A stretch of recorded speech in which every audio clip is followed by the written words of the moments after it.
MGR TV YouTube நேயர்களுக்கு வணக்கம்.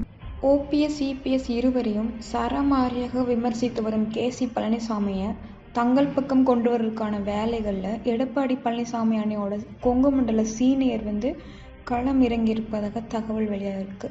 தொடர்ந்து பாஜகவை விமர்சித்து பேசி வந்ததால் அதிமுகவில் இருந்து கே.சி. பழனிசாமி நீக்கப்பட்டார்.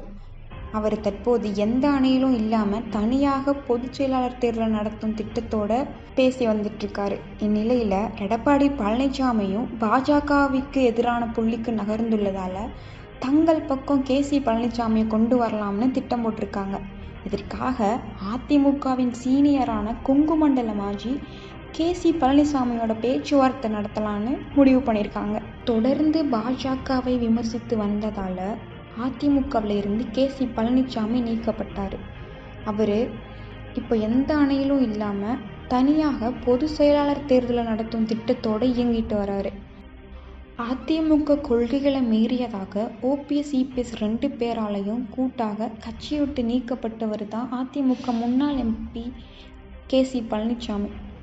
எம்ஜிஆர் காலத்திலேயே எம்எல்ஏவாக இருந்தவர் இவர். அதிமுகவில் இருந்தும் நீக்கப்பட்டாலும் தன்னை யாரும் கட்சியிலிருந்து நீக்க முடியாது, அதிமுக நிர்வாகி போலவே தற்போதும் மிக தீவிரமாக செயல்பட்டு வந்துட்டுருக்காரு.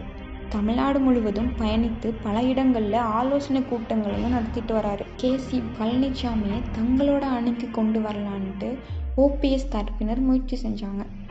ஓபிஎஸ் தரப்போட பேச்சுவார்த்தைகளை கே.சி. பழனிசாமி பொருட்படுத்தவே இல்லை.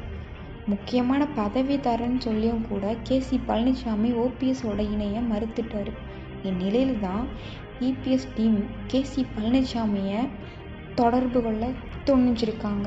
எடப்பாடி பழனிசாமி அணியை சேர்ந்த முன்னாள் அமைச்சர் செங்கோட்டையன் தரப்பில் இருந்து கே.சி. பழனிசாமிக்கு தூது விட்டுருக்குதா சொல்கிறாங்க.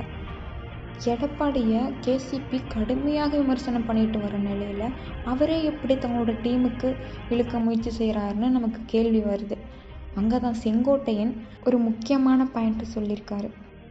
அதிமுகவில் ஓபிஎஸ், இபிஎஸ் 2 பேருமே பாஜகவிற்கு அடிமையாக இருக்காங்கிறது தான் கே.சி. பழனிசாமி எப்போதுமே முன்வைக்கிற ஒரு குற்றச்சாட்டு.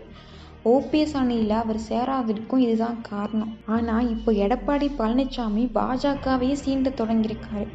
பாஜக கூட்டணி இல்லாமலும் பரவாயில்ல அப்படிங்கிற ஒரு இடத்துக்கு வந்துட்டார். கே.சி. பழனிசாமியை தங்கள் பக்கம் இழுத்தா சிறப்பாக இருக்கும்னு இபிஎஸ் டீம் நினைக்கிறது. அந்த காரணங்களாலேயே செங்கோட்டையன் கே.சி. பழனிசாமியோட பேசுகிற முயற்சியில் இறங்கி இருப்பதா அரசியல் வட்டாரத்தில் பேசப்பட்டு வருது. சமீபத்தில் அதிமுக தனித்து போட்டியிடும்னு பாஜகவிற்கு எதிரான தங்களோட நிலைப்பாட்டை செங்கோட்டையன் தரப்பிலிருந்து வச்சுருக்காங்க. அண்ணா திராவிட முன்னேற்ற கழகம் பாஜகவிற்கு எதிராக ஒரு டீமை ஃபார்ம் பண்ணதான் என்னங்கிறது பின் நாட்களில் தான் தெரிய வரும். மேலும் பல அரசியல் செய்திகளை அறிந்து கொள்ள எம்ஜிஆர் டிவி யூடியூப் சேனலை சப்ஸ்கிரைப் பண்ணவும்.